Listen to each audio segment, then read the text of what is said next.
Good afternoon, and welcome to this webinar hosted by the Institution of Mechanical Engineers in collaboration with the Institute of Physics.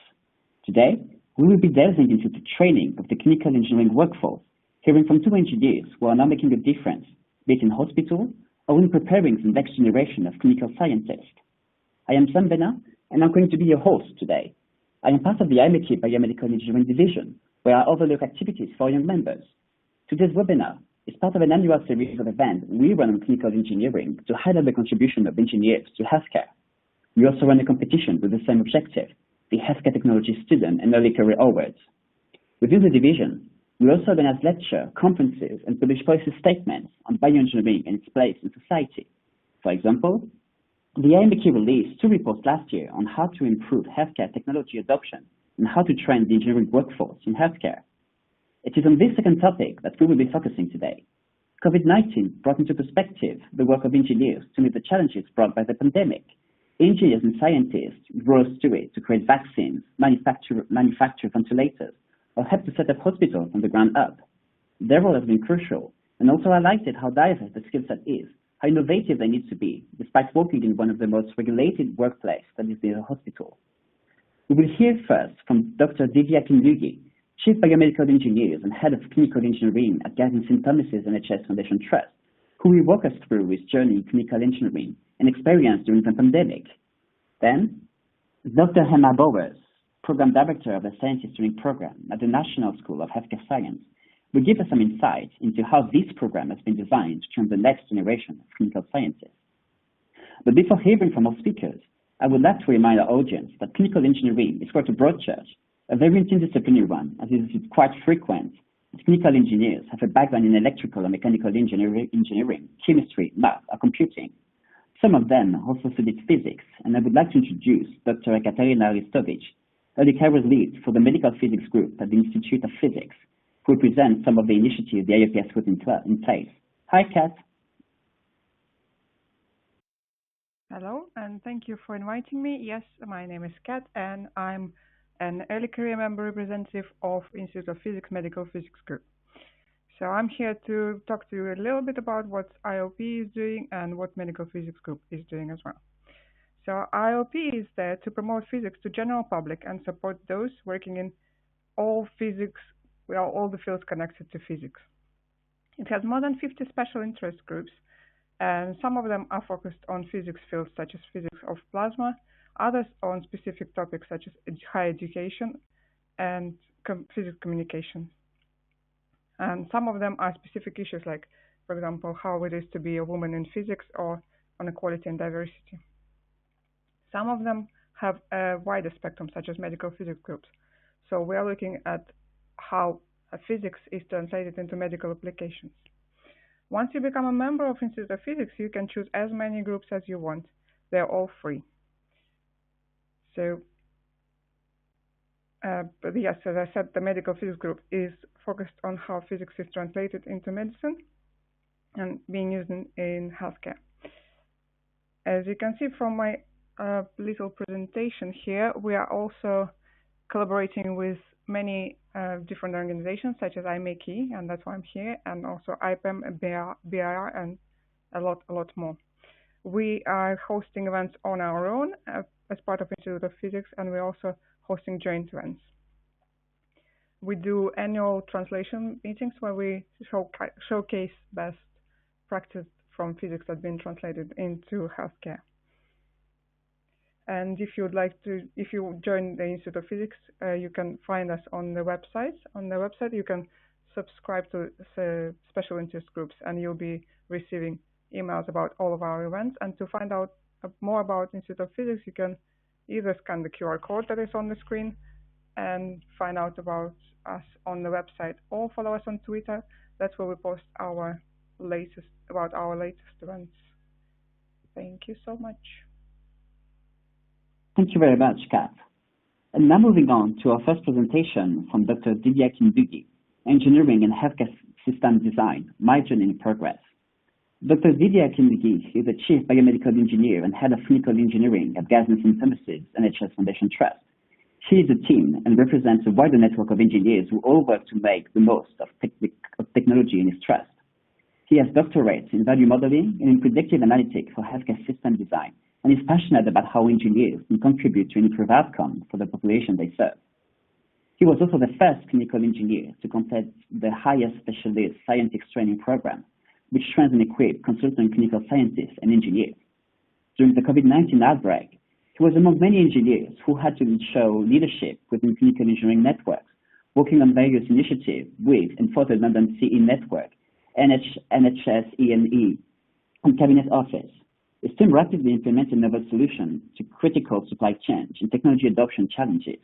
Didi, over to you.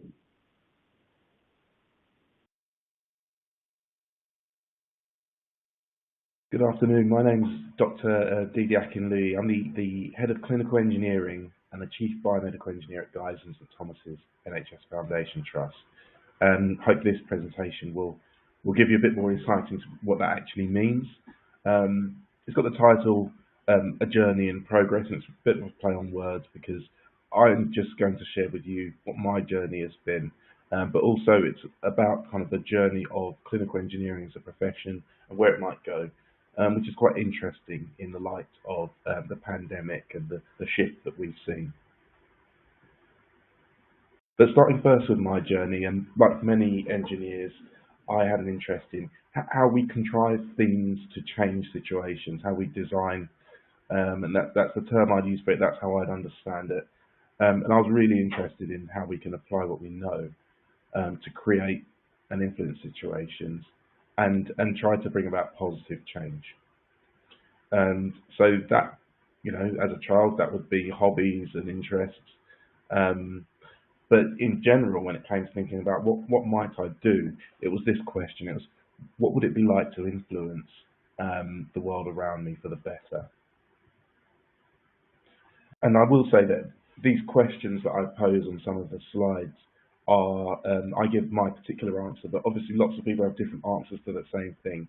And this is where it took me. I ended up having the opportunity to get some work experience in a vision science company, where it was really interesting work. I had no idea about it beforehand, but I got to do some scientific programming early on, and it was a taste of being able to make things and apply some science. And they would develop visual stimuli for kind of eye tests and for eye procedures. So it was very interesting, and I thought this was quite a good way to perhaps design into healthcare, and as my first experience in that health and life sciences space. And it really got me thinking about what other systems. I thought the eye and the brain were fascinating, what I'd learned about it in this short placement. But what other systems and what other technologies? So it was a really great experience. And for me, that's really led into my experience at university, where I thought I'd like to understand more about technology. I'd like more capabilities and be able to design in different ways. And so I took modules that I thought led me in that direction. And I didn't quite have a link directly into medical engineering. I still didn't know exactly what it would look like, but I had an idea of some of the possibilities. And so this was my next big question. What does a medical engineering job look like? And one thing that I found very useful in kind of fleshing that out was more work placements, actually understanding what happens in practice.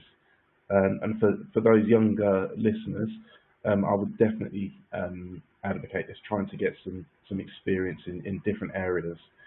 I spent some time in a technology consultancy in Cambridge and got to grips with some consumer technology and understood how the consultants and the engineers and the designers work together there to develop technologies. Some of these were consumer technologies, some of these were in a sort of medical space as well. It was an all-around great experience. And actually, from being out in that science park and experiencing things there, I thought, well, I'd like to understand more about the needs that drive development and how these technologies deliver value in practice.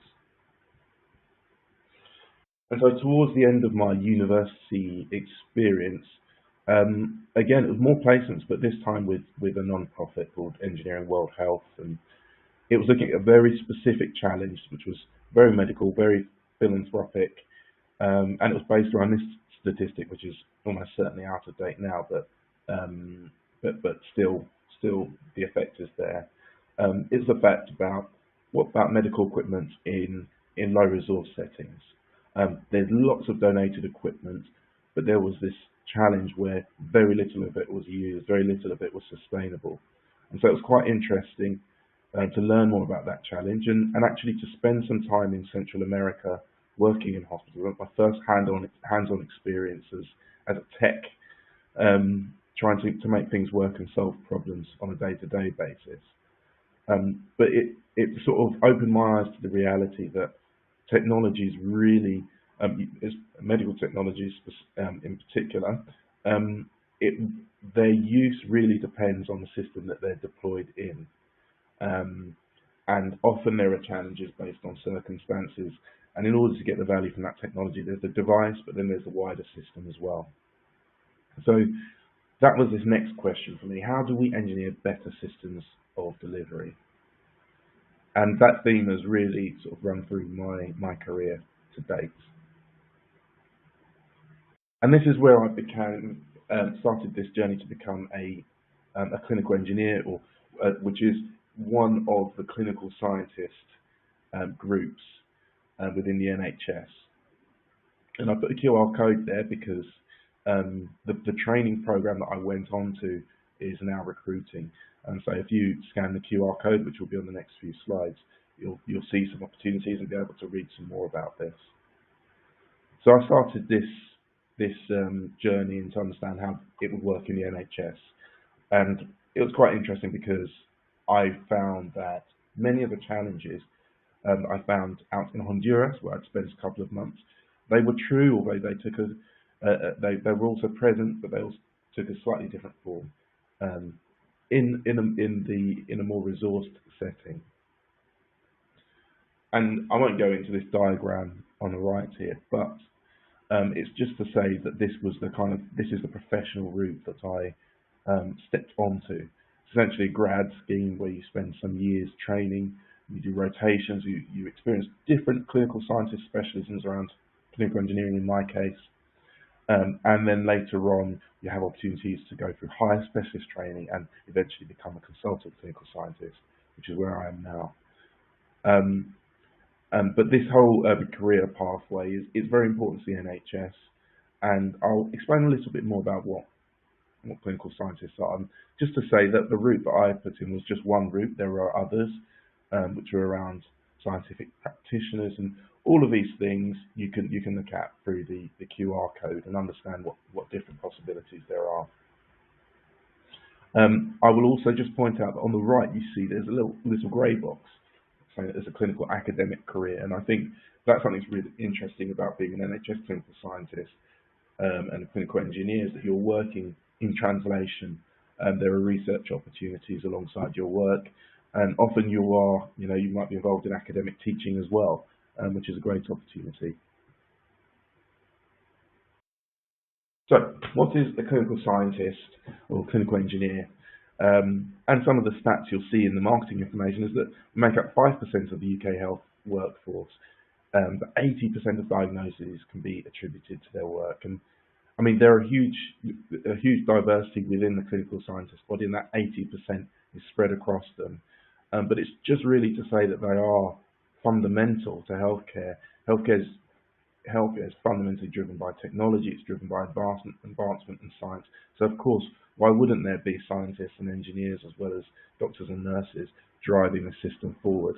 And there are, not just in the NHS, there are lots in the private sector that really make things work overall for patients.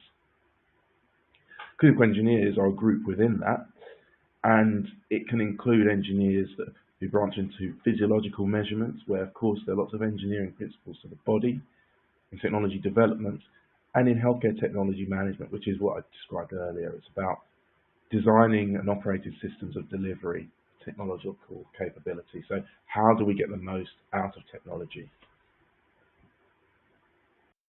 And I've mentioned this already. There is industry, there's the NHS and delivery organisations, and there is the academia. And you have the privilege of being able to work with all of these, and I'm really just sharing mainly my experience from the NHS side, but there are others in this space of this wider space of biomedical engineering. And so again, there are lots of different examples of the types of careers you might see, and there's a huge diversity in terms of things you can get into in this kind of career. So you can work, very much in physical principles at the cutting edge. You could be working in development. It could be supporting and checking and assuring. It could be transforming pathways, reconfiguring services to deal with pandemics, for example. It might be the engineering that's required on a one-to-one basis to customize a wheelchair, or it might be the design of the assistive technology to support our patients and their day-to-day lives. And then there's some really cool kit that you get to work with, things like MR scanners, linear accelerators, things that drive treatment and diagnosis and really change people's lives, but also very interesting from a scientific perspective. So those are some of the selling points, I'd say, for this kind of career, and it's what drew me to join a training program at King's College Hospital for some years initially. You can't see me on the picture, but I'm there on the front row, second from the right. And actually, in my journey at the time, I could spend time in MR physics, so you can see the scan of my brain there with diffusion, with some tractography, but also some involvement in patient diagnoses in looking at novel ways to do that. So in the example, the three pictures you see there, there's a scan of someone's brain, and if you look carefully on the left-hand side, you can see that there is a tumour, a dark shadowed area, and it was a benign tumour in this case. But in order to understand how, the growth of that tumour, it might affect things structurally, we performed a study where we did some functional MRI, so we would ask the patient to tap their fingers and move their toes, and we could see which areas of the motor cortex would light up, and then we could look at which nervous pathways using tractography would actually possibly be impinged on by the growth of that tumour. So this was an area where you're applying science, you're applying ingenuity to a diagnosis. Other things I got to do was to look at motion capture, which is used in some services for example, cerebral palsy, and understanding the progression of the condition, understanding pre and post operatively the kind of movements that might be corrected. And that was a very interesting time. And there's health technology management, which I'll say some more about in the next few slides. So I registered as a scientist. I'm a registered healthcare professional, and I was also supported to do research. I was quite lucky in that regard, as I was very keen to incorporate it into my operational role, as well as the day-to-day. I wanted to think about the next thing.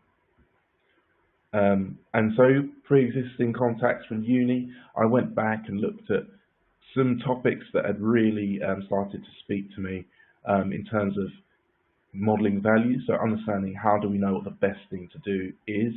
How can we make very informed decisions based on what's most important? And to developing some analytics around that.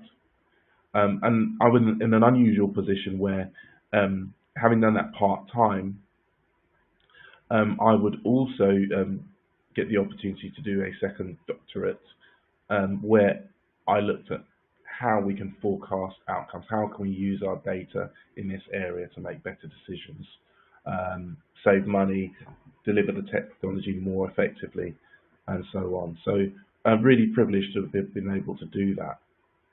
And this was that research question: how can we forecast the impact of our decisions? But just to talk about some of the day-to-day, actually there was lots of really interesting projects, and got to work with amazing clinicians, really committed clinicians who would inspire you, and great suppliers with really interesting technology as well, with engineers on their side. So for example, with all the background that you might have, you still have to think on your feet. You still have to keep learning, because a technology like cryoablation might show up on your doorstep, and you're asked to think about how to deliver it. So in this particular procedure, you're using ice. You're essentially freezing tissue that you want to destroy. So say a tumor. And in order to deliver that, there's this device that you can see, but it would use argon and helium at particular pressures. And that actually posed a challenge, because we had to make that work. We had to deliver those gases. It's sort of a non-standard way of delivering the gases. And we have to think about the safety and how we engineer our infrastructure so that we can deliver that and mitigate all the risks of working with those gases.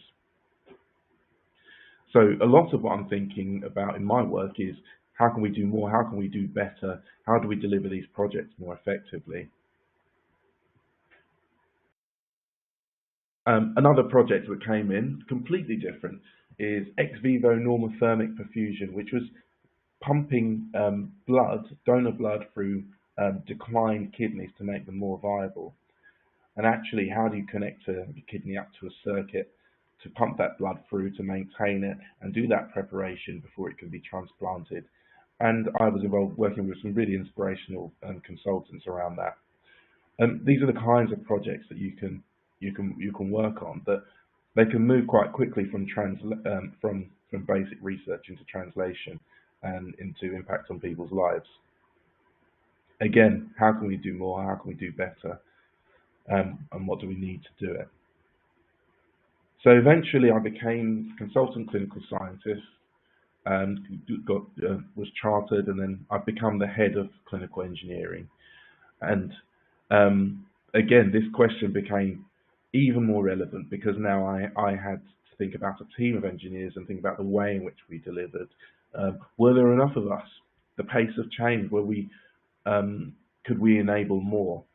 And so over the last few years, there's been significant growth in the team, and it's not just registered clinical engineers, it's training engineers, and we've got specialist technical and admin staff, and it's how do we work together as a team to deliver on a strategy.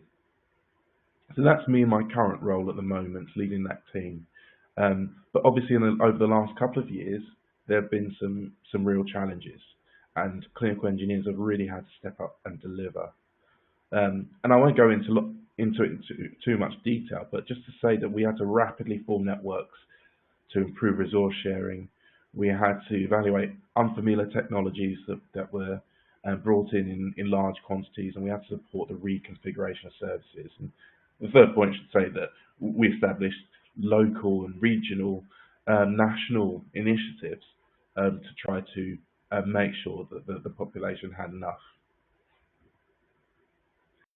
And just to talk about complex systems as well, this is how we're organised in the NHS from a clinical engineering perspective. So we have various regions. You can see sort of towards the middle of that, middle of the diagram. And actually now we meet weekly with regional leads, of which I'm one of the London lead clinical engineers. And we meet weekly as a London network too, to understand how we can work collaboratively, where we can speak with a shared voice. And so this was kind of the story of the last couple of years. It's in networking, it's in innovation and thinking on our feet. What sorts of things did we have to manage? So ventilators is one that was very much in the headlines. We needed more ventilators. There was international shortage. There was supply chain difficulties. And what happened in that process is we had to sort of translate a national picture and government action into clinical reality. That was our role in the system. And our starting point was we had to make lots of small, highly impactful decisions here that were affected by down on the right-hand side, but they were affected by some of the big policy changes. And so there was a big move and shift towards us actually trying to get to the table and influence some of those decisions, and that's really progressed things well. Where it came to ventilators, I'll fly through some of this. Um, there is an advantage to purchasing lots of medical equipment centrally. There are economies of scale benefits. However, there is a new supply chain. There's some nuance about lots of these devices, about whether they're used, and when you think about really stretched healthcare professionals using unfamiliar equipment in a really acute setting, you can imagine that risk would emerge. So we were really about how to minimize and mitigate these risks and deal with the consequences. So we were about trying to get the right equipment to the right place at the right time in the right condition, and that was the work of our network. So engineers did all sorts of things. They got involved in the Nightingale hospitals. We set up local initiatives to make sure supply and demand were matched. We set up regional initiatives for that. One of which is here. This is a sort of a supply chain hub, and a new process that was put in place to be able to redistribute ventilators and other ICU equipment around the country as and when needed. And we had to stand that up very quickly. So process engineering, collaborating with consultants and others, and working together to make sure that actually behind the scenes everything was set up. And so lots of clinical engineers delivered really effectively there, and can be proud of that. So that was a glimpse of the pandemic experience. And I think that looking forward, what that's shown is that we're actually capable of doing a lot more. And my view on this is that we absolutely need more engineers. There's so much opportunity for development and for growth. And just as an example of that, organizations recognize the need for innovation and transformation. In my own, there were already plans to set up a Centre for Innovation, Transformation and Improvement. But this has really been accelerated by the pandemic, and I think the pandemic has shown what we're capable of doing in lots of initiatives as well. But just to give you a glimpse of some of the narrative that healthcare organizations have now in this kind of endeavor, these are some of the challenges we're up against in healthcare worldwide. So zooming right out, healthcare costs, the red line on the left-hand graph, are increasing, and actually there's an increased demand. So per person, we're wanting more healthcare. We have a higher expectation.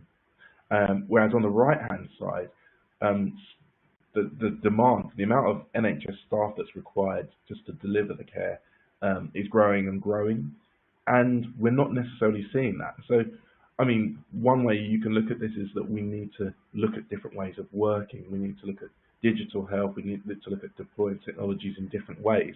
And who's going to make that happen? Who's going to be able to work out how we do more with less?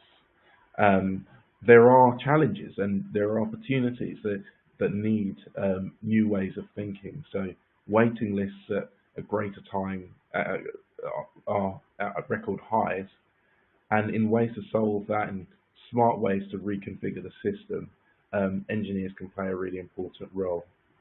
But the encouraging thing is that the pace of change that we see through industry, through development, there are more and more opportunities. But where there are opportunities, where there's technology developing at a great rate, we also need engineers on the other side to make the most of it.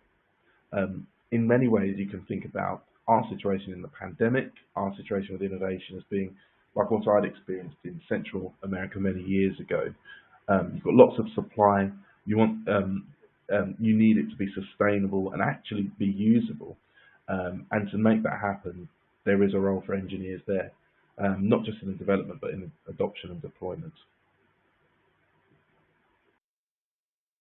So, I mean, another way to look at it is these other challenges that you can see. You can see them as challenges. You can also see them as opportunities. Changing demographics, we've got pandemics, mental health challenges, health inequalities. All of these things need answers, and the current system has room for improvement, lots of room for improvement. And so I would argue that we need many more. much more innovation, and many more engineers to optimize that. So a journey in progress, I'd say, is a really good way to describe the state of clinical engineering. Ingenuity is needed, and it's the kind of need that is deeply felt by communities that touches many of us in our lives. And I've spoken about that broad journey of clinical engineering. I've spoken about my journey. I'm happy to take questions about that. But for now, thank you very much for listening. I look forward to the discussion.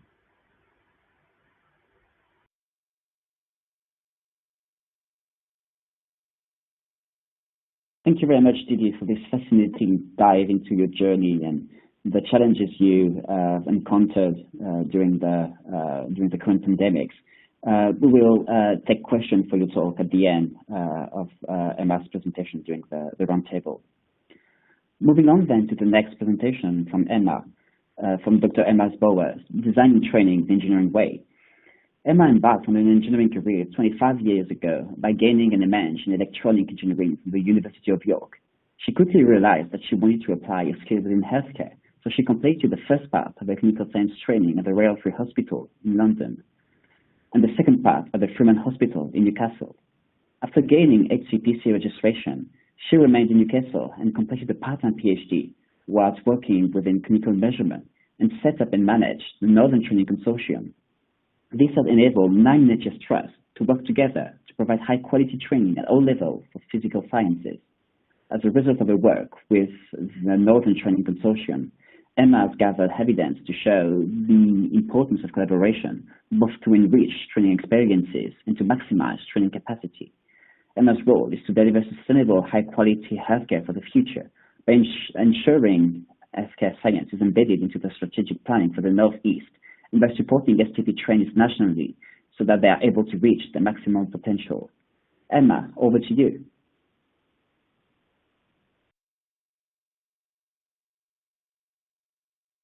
Hello, and thank you very much for inviting me to talk today. My name's Dr. Emma Bowers, and I'm the Training Programme Director for the National School for Healthcare Science.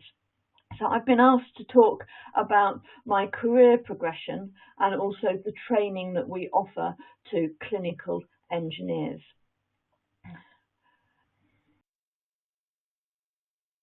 So I'm going to do a 3-pronged attack. The first prong will look at putting everything into context. As I say, I work for the National School for Healthcare Science, so we support the healthcare science workforce. So we'll look at what the healthcare science workforce is, who the healthcare scientists are, and most importantly, how clinical engineering fits in. Then I'll start talking about the things I've been asked to talk about. So my career progression will look at my development from being graduate engineer to where I am today. And that leads us very nicely on to training. So we'll be looking at the structure of the scientist training programme and how we went about designing the new clinical engineering curriculum, hence the title for today's talk. And then we'll look at how clinical engineers are going to be trained.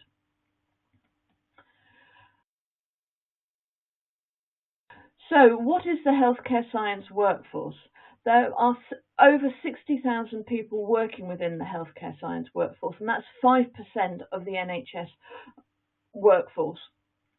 So they cover over 50 different specialities, and what they essentially are doing is applying science and engineering skills in order to prevent, diagnose and treat disease.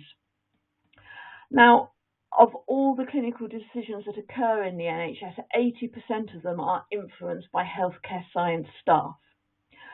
And you probably haven't heard about healthcare science until COVID, but it was the healthcare scientists that developed the vaccines. They've been developing and delivering the COVID tests.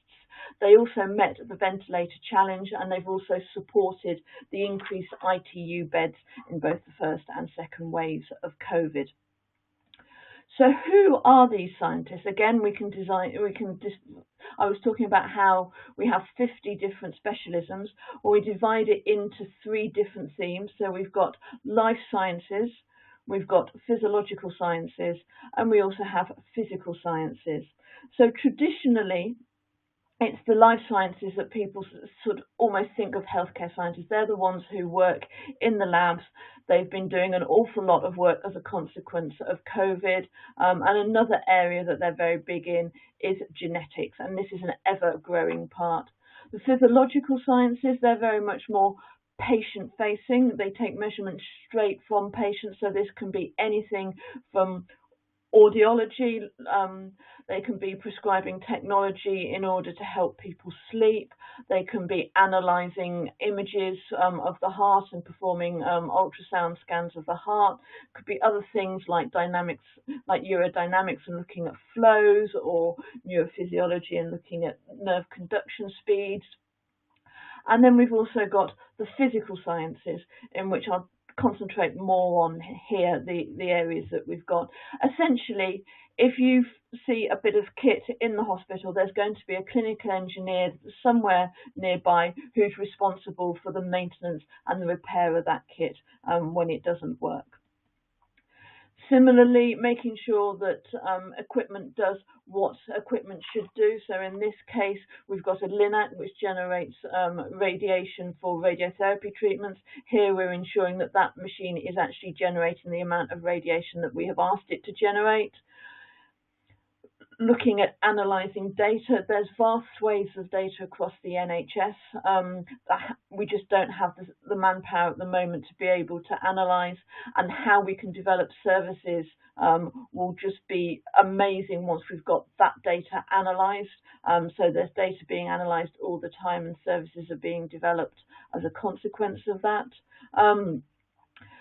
Prescribing technology in order to help with rehabilitation.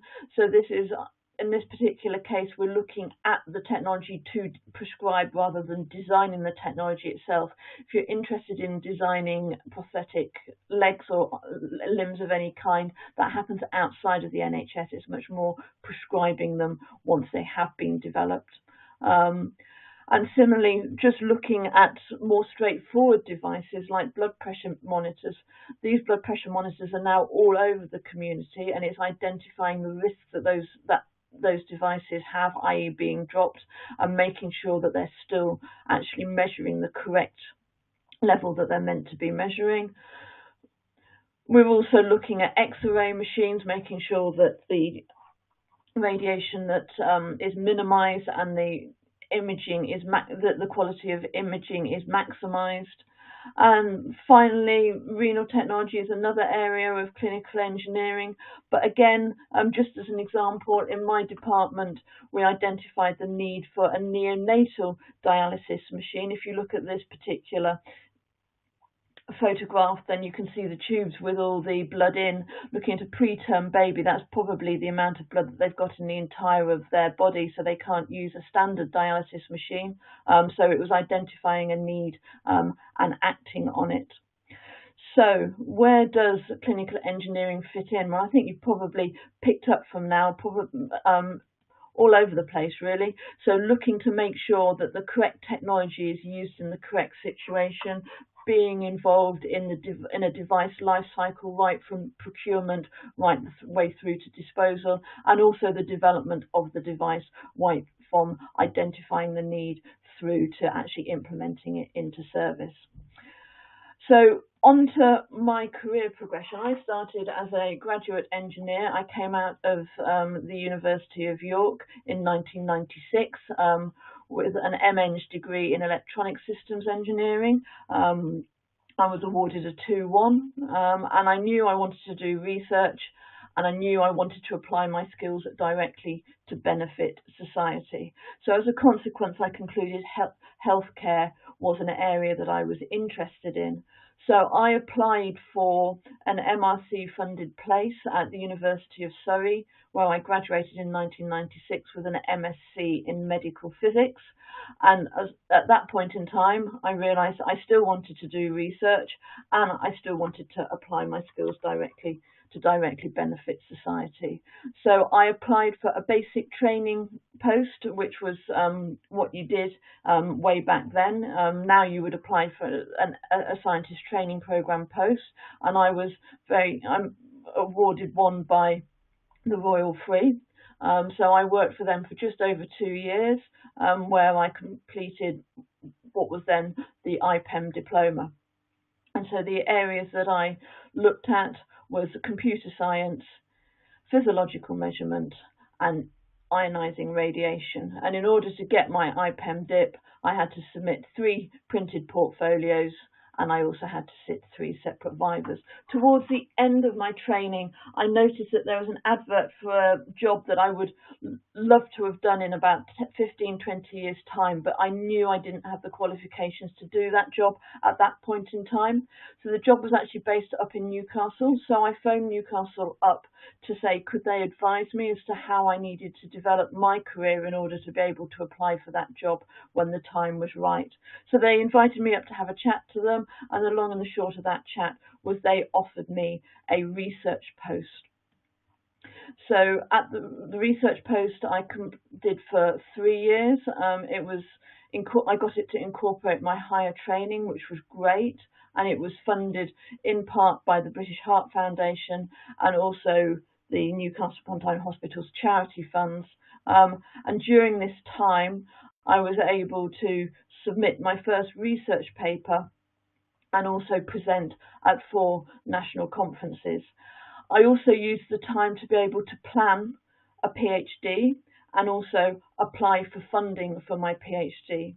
So in 2003, I was in the very fortunate position of being able to start a part-time PhD and also have a part-time clinical scientist role.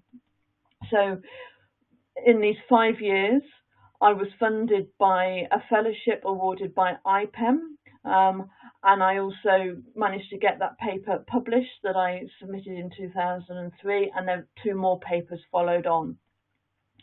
I also submitted an essay for an essay prize and was awarded the Spears Prize in 2005, and during this time I attended 5 national conferences and 2 European conferences, and so in 2008 I was awarded a PhD by Newcastle University, where I had mathematically modelled the interaction between breathing and changes in RR intervals and changes in systolic pressure levels. Alongside that, in terms of my clinical scientist role, I gained registration because by that stage I had completed the higher training the previous 3 years, and so I then was taking clinical measurements in terms of looking at back shapes, where we map 3-dimensionally the backs of children with scoliosis. I took GI physiology measurements, and I also did spinal cord monitoring during orthopedic surgery to make sure that the spinal cord remained intact throughout the surgical time. So on completing my PhD, I was then able to continue my clinical scientist role full time. So I continued doing my 3 areas of clinical measurement, but I also was involved in a development project where we were looking at the positioning of catheters within neonates. Now, this is a really easy thing to do in adults because the catheters are very big, or not very big, but they're big enough to be able to see on X-ray, whereas with a neonate, we're looking at incredibly small catheters. So when you X-ray them, they're smaller than a pixel, and so it's very difficult to see the tip of the catheter. And again, in adults, it's quite easy to measure ECGs from the tip of the catheter if you fill the catheter with saline, but for babies, again, the diameter is very much smaller, so the impedance is much higher, so it's much more of a technical challenge. So we managed to develop a widget which overcame the technical issues, and we were able to measure changes in the ECG as the catheter entered the heart, so we could make sure that the catheter wasn't left inside the heart and then there wasn't a risk to the neonate. So in 2010, I was then, oh, and I'm sorry, I forgot to say, professional bodywork. I think this is also an important thing to get involved with, whether it be IMechE or, in my case, IPEM, which is the Institute of Physics and Engineering and Medicine. I was part of I chaired their special interest group in physiological measurements for a couple of years. So in 2010, I gained the training manager role in our region, and also the lead clinical scientist role. So again, I was involved in the clinical measurement, but this time looking at the strategic direction for those measurement services. And also something that I'm probably the most proud of, I set up the Northern Training Consortium so that we could maximise training capacity across the region and ensure high quality training occurred in the North East. And also, in terms of professional bodywork, I then took on the role of Director of the Professions and Standards Council within the Institute of Physics and Engineering and Medicine. I also took on a role within Newcastle University, where I was involved in the delivery of the clinical science MSc that they offer, and so I was the theme lead in terms of clinical engineering, and also the joint module lead for the research project modules. So that then gave me plenty of experience to be able to put in my application, and hey presto, I am now Training Programme Director and North East and Yorkshire Healthcare Science Dean, which is a role I do 3 days a week, and I'm a clinical scientist for 2 days a week. So I've dropped my clinical measurement down to just 1 at the moment, since I don't have time to do any more. So consequently, I'm concentrating now on my spinal cord monitoring.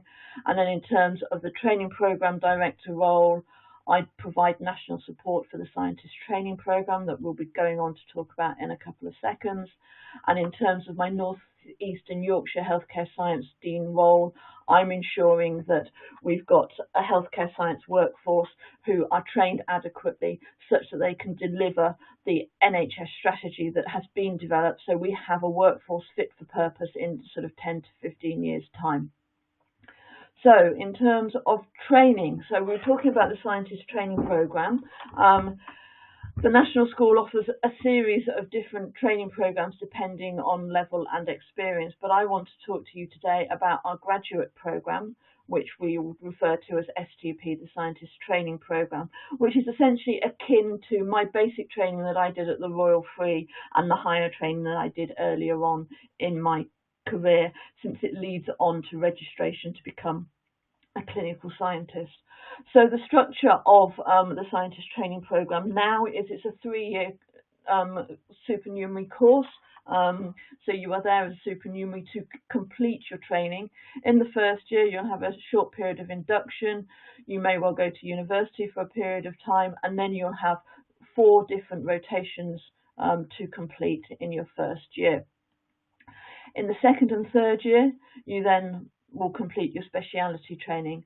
Throughout all 3 years, it is a part-time MSc that you would be completing, and also throughout this time, woven throughout this time, is essentially the professional practice and independent professional development. That's the standard structure for all the scientist programs that we offer within the school, and I will talk to you in more details as to how that fits in with clinical science. So when we designed the old clinical engineering programme, then this was way back when in 2008, the reason that it happened was as a consequence of the Darcy report. Now, there's no need to actually talk to you to go away and read this report at all, because it's very much out of date, but it was written as a consequence of a number of safety incidents that happened within the NHS, and it identified the importance of training and making sure that the workforce was trained. And the one thing it did highlight was that healthcare scientists are 5% of the workforce, and therefore they are entitled to 5% of the training budget, which at the time we were nowhere near at that level. So consequently, there suddenly was money available, so we needed to develop a training program that incorporated all of healthcare science. So this is where we looked at the divisions within healthcare science, which I've talked to you about, and then themes within the divisions. So in terms of physical sciences, we're looking at medical physics and clinical engineering, and then specialisms. So in terms of within clinical engineering, we're looking at device risk management and governance, where we're looking at essentially equipment management, rehabilitation engineering, where which is very much the patient facing side of things, looking at gait analysis, looking at helping technology, using technology to help people live in as high quality standard of living as they can. And also then clinical measurement and development, which is the area that I work in. So once we had designed the structure of the training, we then wrote the syllabus, and then we needed to implement it, and so that was implemented through a project called Modernising Scientific Careers, which was launched in 2010, which was very much akin to modernising medical careers and modernising nursing careers that happened around about the same time. So we started with the testing by using just a very small cohort. We had 8 trainees in that first year, of which one of them had completed the device risk management and governance specialism, 2 of them developed were part of the clinical measurement and development specialism, and 5 completed the rehabilitation engineering. In terms of tweaking what we had and making sure that it met requirements, all we needed to really do was just making sure that the language that we used within the curriculum was interpreted in the correct way. And essentially that's how things have gone on, but in 2018 we then looked at really seeing whether the requirements were still appropriate to today's engineer. So we asked ourselves very much the question of what should the clinical scientist or clinical engineer be able to do on day 1 of the job. Consequently, that's changed considerably over the last decade, so has required a complete review of the curriculum. So that started in 2019, and the curriculum review concluded that because we were looking at an area that is so dynamic, that is changing considerably that is likely to change considerably over the next 15 years, that actually having separate specialisms was not helpful, and what we were wanting to do was design an engineer that could be as flexible and as innovative thinking as possible and be able to fit into whatever future situation was needed. So consequently, we're now training in one specialism, which funnily enough is called clinical engineering. So the plan now is to implement this new curriculum in September 2022. So we'll just talk you through very briefly what this new curriculum entails, because it's really quite exciting. So, as I say, how are clinical engineers trained? All the details is on the school website, so if you do want much more details, please go through and have a look at that. So as I say, in the first year, we're looking at rotations. So the first rotation that we would ask to be completed is basically one to just get a context of how clinical engineering fits in everywhere. So just understanding what the role of the clinical engineer is and how the patient pathway is affected by clinical engineering. The remaining 3 rotations can be done in whatever order the training centre feels is best to do. So we would encourage you to look at a variety of different physiological measurements.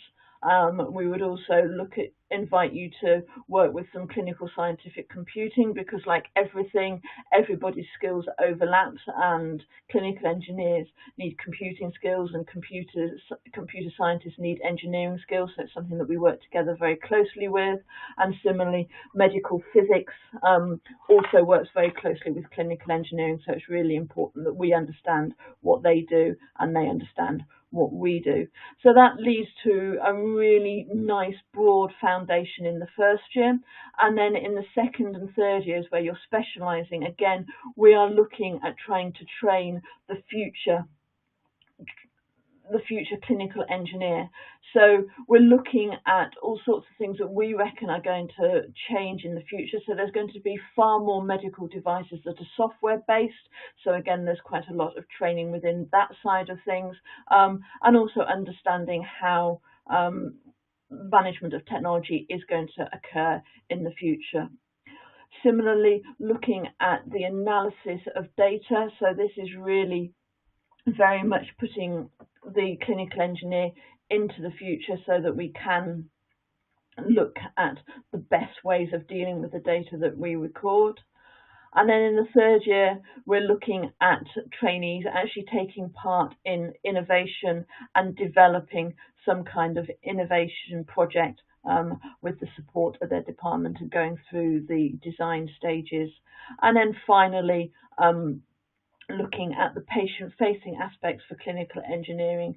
So again, that would actually covers a little bit of what it was traditionally called rehabilitation engineering.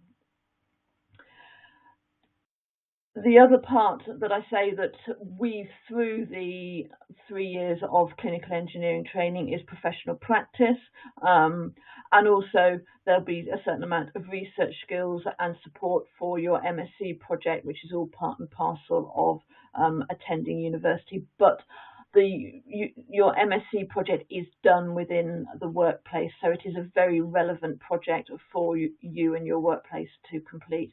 And then finally, there's also what we call the individual professional development, which is a bit akin to elective. It's sort of like elective, but sort of not. Again, the details on the website. So what is it that you need to do in order to complete the programme? Well, you need to successfully complete the MSc course, and you also need to complete the online e-portfolio. So I'm sure you remember when I talked about how I had to submit not handwritten portfolios, but printed portfolios. We now have portfolios that are online, and you put up evidence to show that you have completed competencies, that you have had case-based discussions with your training officer, that you've been observed doing different practical skills, which is known as direct observed practice. You've also observed a number of clinical events, and you've had multi-source feedback from a large number of professionals. So once that's all completed as well, you then sit the final exam that the National School runs, and providing you pass that, you then gain a certificate of completion of the programme, so you become a registered clinical scientist and are able to then be a clinical engineer within the healthcare science workforce. So back to my stool with a three-pronged attack. So hopefully you're now in the situation in which you know how clinical engineering fits within healthcare science.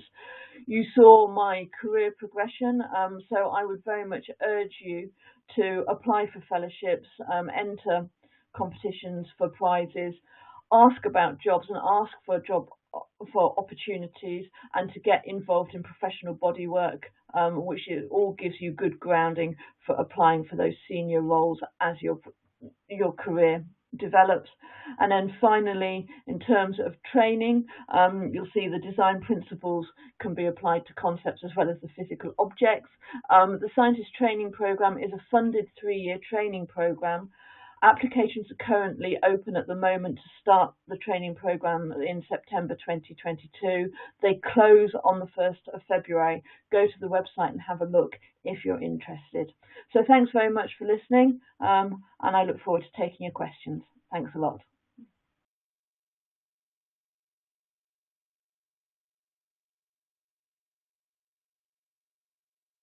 Thank you, Emma. And this is indeed a time that I remember that in a week time, there is a deadline to apply for the scheme. That was also fascinating and very humbling to see the breadth and the scope of all the projects you've been involved with and all the different hats you're juggling with, which is very impressive. I am now going to invite our 3 speakers, Kat, Digis, and Emma, to go through the different questions you have sent throughout their presentation. Can I just check that all Kat, Emma, and Didi are on the line now? Yes, I'm on the line, Emma Bowers. Yeah. Yes, Dee Dee's here. Perfect. Thank you very much, all of you. To start, there is one question that I think is quite relevant to all of you. The first one is from Nicole Young, who's asking, how practical is the clinical engineering role? And she's asking, especially if it's more desk-based or more hands-on type of a role. Do you want me to answer that one to start with? Because I can answer it from a training point of view, and perhaps Dee Dee might want to then answer it from an actual day-by-day point of view. In terms of training, we very much want it to be hands-on because we want to train the engineer to be able to do the day-by-day role. So yes, there is lots of hands-on practical side of things as much as the justification as to why things are done that way. I'll now hand over to Dee Dee and let him expand on that a bit further. Yeah, absolutely. That's brilliant. It is really important to highlight that about the training, because when it comes into different types of clinical engineering jobs, there are so many, and there is everything on the spectrum. There are some which are more workshop based, or you're in and about across perhaps a service. Many clinical engineers run their own services, have their own patients, and so they're extremely hands-on. You get different roles, probably different roles within different teams within different hospitals, where it varies significantly. But what I would say is that there's everything in the spectrum. It'll be difficult to say what the average is, but what I'd say is there's plenty of room, there's plenty of enterprise, and there's plenty of support to almost define the type of clinical engineer that you want to be. If you can make that case, then given the situation they're in, there's every opportunity that's gonna add value, and people will recognise that. So kind of not an answer, but hopefully I've answered your question somewhat. Okay, thank you, Didi. And just kind of like bouncing back from your last one, how did you find when you were doing your when you were going through the ECP program? How did you find your work-life balance, considering you were also working full-time as well as studying toward that master? Yeah, the ECP is very nice in that. Oh, yeah, sure. Just to start off, just to point out that it's not done alongside working full-time. It is effectively, you can think of it as a kind of almost like a grad scheme. So it is a job. It is funded, so it's actually you're employed for that period of time, and the study, you're supported to do that within the program, and so it kind of dovetails into your professional experience as well. Emma might add to that perhaps. Okay. Yeah, I agree entirely with Didi. It's a supernumerary role, so you are employed specifically to complete the training, and part of that training is to do the university course, so time is allowed. So yes, you should be able. It is an intensive training program, but there is still very much a work-life balance that's important to maintain, not just through your training, but through the entire of your professional career, in order to be able to succeed. Thank you, Emma. And Nathan Rutledge from Bath, he's wondering, I think this is a question more directed towards you, Emma. He's wondering if the only route to becoming a clinical engineer is to go through the NHS STP program. So there are a number of different routes that you can do. I obviously spoke about the National Schools Programme because that's who I work for, but there are other equivalence routes, and I think Didi alluded to those in his presentation as well, in which you can get a clinical engineering post within the NHS and do essentially on-the-job training for that specific role, put together evidence to show that you are working at the correct level, and apply for state registration that way, which is known as the equivalence level, and the equivalence route, and you can either complete the equivalence route through the Association of Clinical Sciences or the Academy for Healthcare Science. Okay, thank you. The same Nathan kind of like, yes, Kat? Can I add? Yeah, so I'm a second part of physical science branch of healthcare sciences, and I've done what is called the Route 2, which is when you train on the job and then you submit the portfolio of evidence for equivalence. And yes, I highly recommend this. Well, what Emma said is just look for jobs and look for opportunities if you think about equivalent route, because you can do it not only through STP but through other routes. Okay, thank you, Kat. Didi, some were wondering if there were some, if there was some link or crossover between being an academia-based clinical engineer, as you've mentioned, there was a possibility to be involved with, and being an NHS-based clinical engineers. Is it possible to, for example, go through a PhD in the area of biomedical engineering and then train alongside that academic research to become a biomedical or clinical engineer? Yeah, and I think really just following on from what Kat said, there's lots of scope for moving between. We tend to work in collaboration somewhat, and that's definitely the endeavour. Lots of the discovery is happening in the academic space, often joined with the clinical space and even with industry. And then in practice, we find those same partnerships.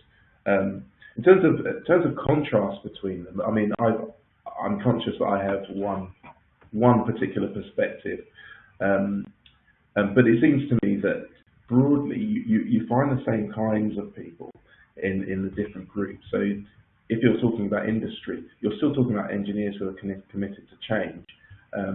What I would say in my experience of working within the NHS is that the complexity and the sheer size of the NHS is something that almost needs some engineering as well. You need to get to grips with, and that can add an interesting part to the work. It can offer some challenges in some places as well. So I can't give a full, a very well-rounded sort of description of the contrast between them. But we'll say that from the partnerships that I had, there is a kind of a unity across the piece.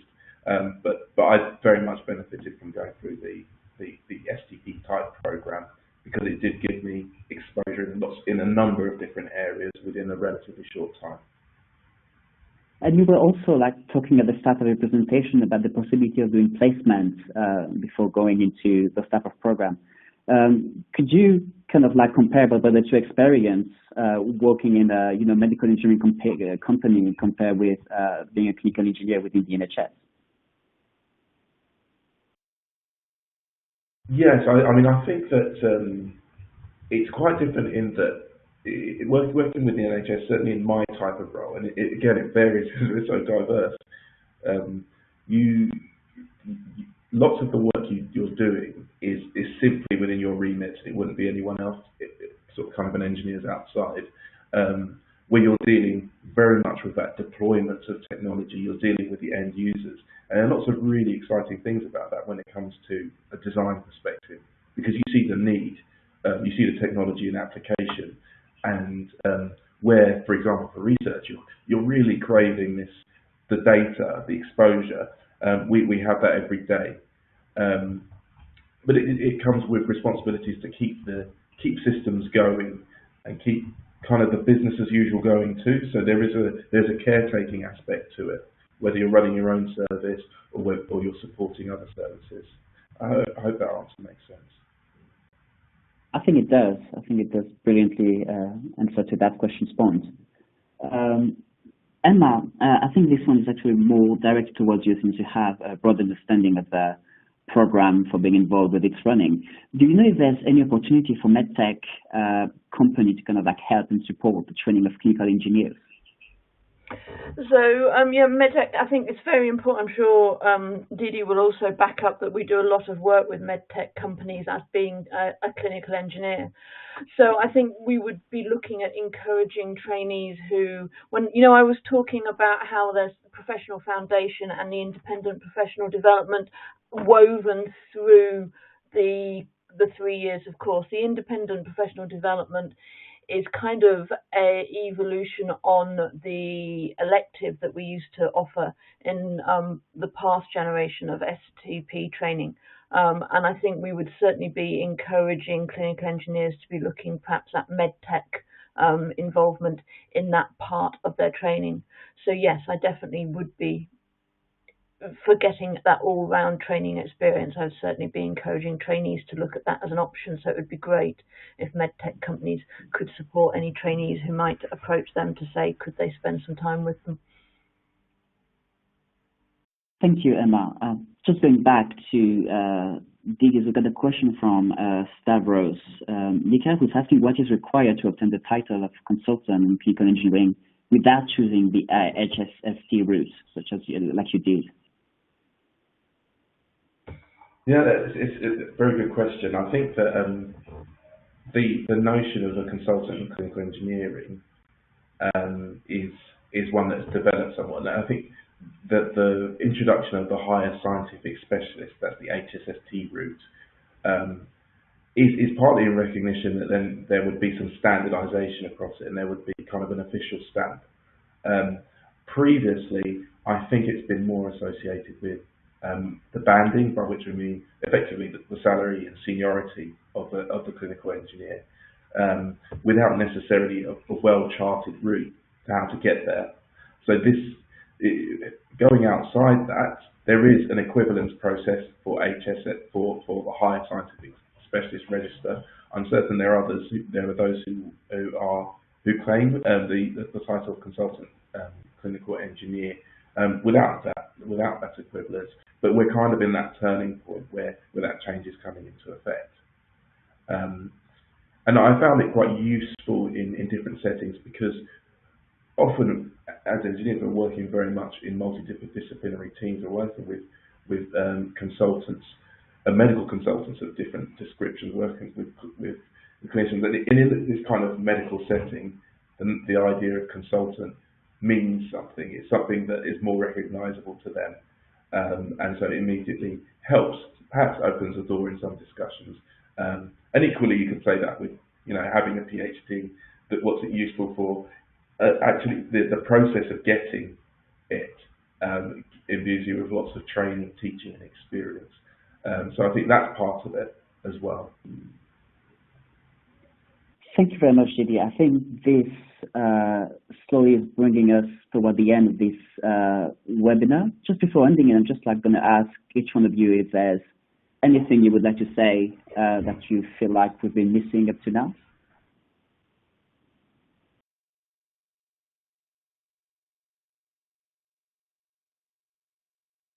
Apart maybe from Emma reminding our audience that the deadline for applying to the HDP program is on the 4th of February. Yep, the deadline is 4 o'clock on the 1st of February, and all the information is on the school's website. So if you are interested, yes, I would certainly urge you to apply. Well, thank you very much, then.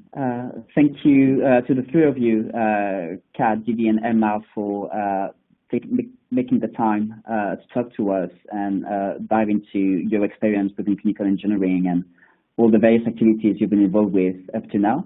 This is the end of our webinar. I thank our audience as well for taking the time to log in to listen to it. And stay tuned for more events run by the Biomedical Engineering Division of the IMechE. Thank you very much.